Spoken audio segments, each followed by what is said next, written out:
Comme vous avez pu le remarquer, j'ai pas été choisi pour le concours Fanta XU. Au début, je vous avoue que j'étais un peu déçu. Et après avoir vu la première vidéo qu'a sorti Fanta concernant le concours, les personnes sélectionnées, tout ça, je vous avoue que du coup, au final, j'étais fort rassuré. Je me suis dit, mince, mais qu'est-ce que j'aurais fait aujourd'hui, moi, à 30 ans, au milieu d'un truc comme ça? Et là où c'est grave, où certains ne le voient pas, c'est qu'aujourd'hui, on est en train de transformer YouTube en télé-réalité. En télé-réalité. En télé-réalité. Et la télé-réalité, attention, je pense qu'on a tous oublié ce qu'était YouTube à l'époque. Quand YouTube est sorti, moi j'ai connu ces YouTubeurs, j'ai rencontré ces YouTubeurs en vidéo pour la première fois, Amixem, tout récemment McFly, Carlito, Natou, je vous dirais que je m'en fous complètement, je connais pas plus que ça sa personnalité ou autre, et je m'en tape les boules, mais ils avaient un esprit à l'époque où ils étaient dans le gaming. Aujourd'hui, par exemple, Amixem a changé l'univers du gaming pour partir sur des vlogs, des documentaires, même si ce format a été un nouveau format pour YouTube, et un format qui plaît énormément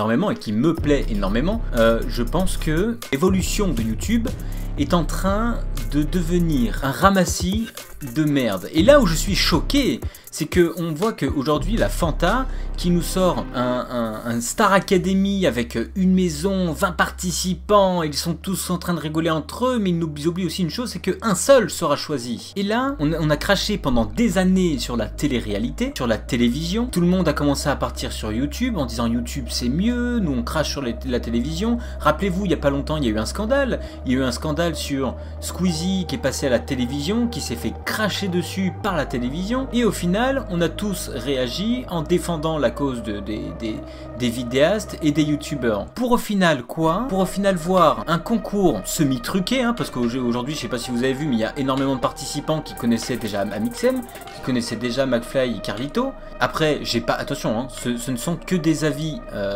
personnels, je n'ai aucune preuve ou quoi que ce soit à vous avancer de ce côté-là, même si en fouillant sur les réseaux sociaux, tout ça, et sur d'anciennes vidéos, vous allez pouvoir voir que certains youtubeurs en connaissaient d'autres. Bon, vous allez voir que tout ça, il y a un engrenage derrière où il y a des youtubeurs qui ont été un peu pistonnés parce qu'ils sont copains de copains de copains, tu vois, et au final, ils ont été pris. Mais à la rigueur, ça je m'en fous. Moi, c'est pas mon problème. Le problème que je trouve, c'est qu'aujourd'hui, je suis sur YouTube.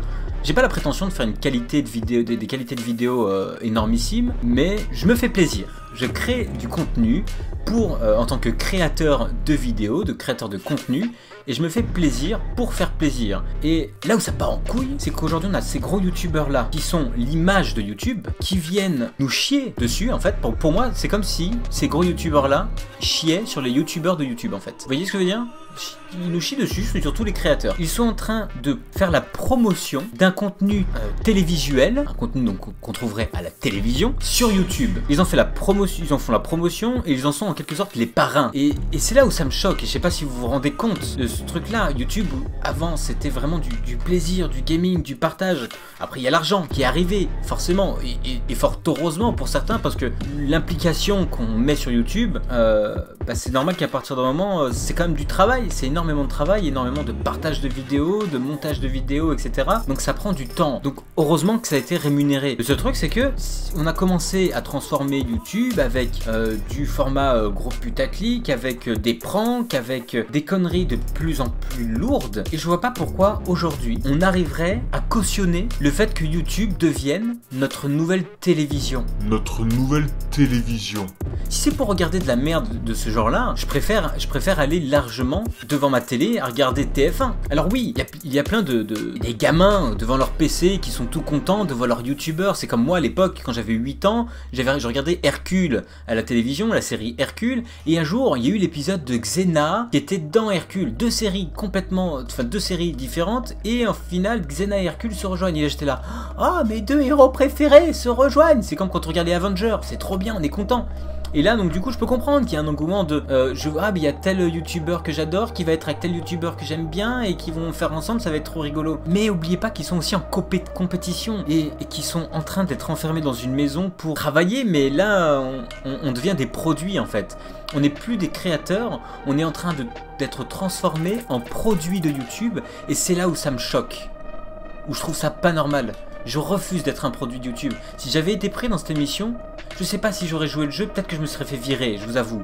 mais je serais resté peut-être très à l'écart. Je serais, et comme dans toutes les télévisions, hein, vous allez pouvoir voir dans la télé-réalité, je sais pas pour ceux qui en suivent déjà, vous pouvez voir que quand il y en a certains qui restent un peu en retrait, les caméras ne les suivent pas. Et du coup, je suis sûr que si j'avais été dans l'émission, j'aurais été un peu en retrait parce que moi je suis là pour bosser professionnellement et pas pour faire le débile avec d'autres youtubeurs, même si on aurait forcément rigolé à partir du moment, mais je suis pas là pour être un produit de la télé-réalité ou de la télévision ou quoi que ce soit. Moi je suis là pour apprendre, pour bosser et pour, comment dire, partager ma créativité et mon plaisir. Voilà.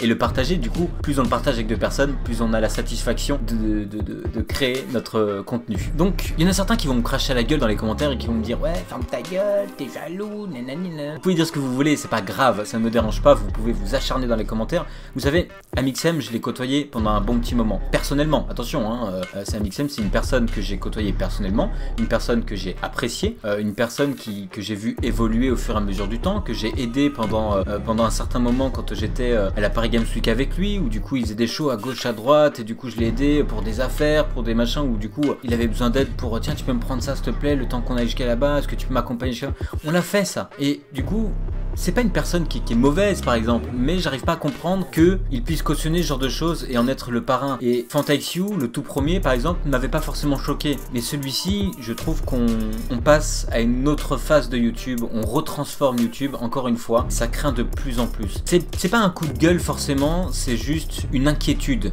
une grosse inquiétude pour la suite de YouTube. Je sais pas quoi en penser, comment ça va changer. Là c'est en train de changer en mal, ça a commencé il y a longtemps, mais là c'est encore pire parce que les grosses sociétés comme ça qui sont en train de nous transformer en produits sont en train de changer encore plus la face de YouTube. Et là ça me débecte énormément. Pour ma part, je me protège, je préfère partir sur Twitch, je reste sur YouTube, je continue à faire mes vidéos, mais ça fait un bon petit moment que j'ai commencé à partir sur Twitch parce que j'ai, comment dire, je vis des moments de partage avec les personnes qui me suivent, je peux parler avec eux, je peux échanger, on passe de bons moments. Et au final, je remets mes rediffusions sur YouTube, je vais faire mes vidéos, etc. comme je l'ai toujours fait. Mais je vais garder ce plaisir que j'ai sur YouTube sans regarder, je vais me mettre des œillères sans regarder ailleurs. Aujourd'hui, je peux vous assurer, le samedi après-midi, je fais des ateliers Minecraft pour les petits de la ville où je travaille. Et ces petits-là me disent... Moi je veux devenir youtubeur plus tard. Ah moi je connais ce youtubeur là, j'adore ce youtubeur là, je veux devenir youtubeur, tout ça. Ils pensent tous qu'ils vont devenir youtubeurs. Et les parents qui viennent me voir en me disant on est inquiet, il veut faire YouTube, il est persuadé qu'il peut gagner de l'argent parce qu'il voit les gros youtubeurs, tout ça. Et ça fait peur parce que si en plus de ça, ces enfants à qui je conseille de dire écoute, si tu veux faire des vidéos sur YouTube, fais-toi plaisir, tu peux créer des petites vidéos comme ça, mais fais-le pour le plaisir, mais attention, crée ton avenir à côté. Moi je suis auto-entrepreneur, j'ai un travail à côté. Du coup, ces enfants-là, s'ils sont influencés par ces influenceurs, justement, parce qu'on les appelle bien des influenceurs, et le mot est bien choisi, ils nous influencent énormément, ils influencent énormément la communauté sur les choix et sur le plaisir procuré. Même s'ils vont faire la promotion d'un jeu vidéo, ils vont dire c'est le meilleur jeu vidéo, bien que ce jeu vidéo soit nul, ils vont adorer. Et du coup là, devenez tous des produits de télé-réalité. Voilà, c'est comme ça qu'on va tous devenir si on continue sur cette voie et si on veut tous viser le ciel en prenant exemple sur ces gros youtubeurs qui aujourd'hui m'ont énormément déçu. J'adorais McFly, Carlito, j'appréciais énormément Amixem, mais aujourd'hui ils m'ont énormément déçu, même s'ils s'en foutent. Mon avis apporte peut-être peu pour certains, mais je tenais à le donner quand même parce que je trouve important de dire ce qu'on pense dans la vie, quitte à s'attirer les foudres ou de se mettre des personnes à dos. C'est pas grave, je dirai toujours ce que je pense. Et merci à vous, chers youtubeurs, de nous ouvrir la porte vers un univers plus pourri que nous a offert YouTube à l'époque, et vous contribuez à ça. Vous contribuez à ça. Sachez-le. Je vous dis merci pour avoir regardé cette vidéo. Je vous dis à bientôt, je vous retrouve moi sur mes lives et j'espère rester le même toujours et ne pas devenir une canette de Fanta. Ciao tout le monde.